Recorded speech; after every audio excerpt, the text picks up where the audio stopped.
Maribel. Ang naging karamdaman ko po ay diabetes. Yung pong aking maramdaman ay noong 2008. Bakit po naramdaman ako'y nanghihina, hindi ako makakain.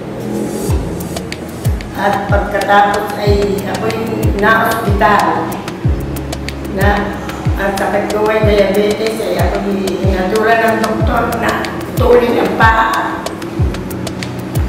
Ngayon, hindi ako pumayag, hindi rin pwede. At yun ang dapat sa akin. Kaya ako ay pinagamot ng aking mga anak sa tulong ng Diyos nang ako'y makalabas na. Yan, ako'y ibinili ng aking anak na si Chona ng gamot ng 24/7 na galing East Serca. Yun ang malaking bagay na naitulong sa akin, napakalaking katulungan na nagawa sa akin ng gamot na 24/7. Tatlong beses sa maghapon, bali siyang nakapsula araw-araw.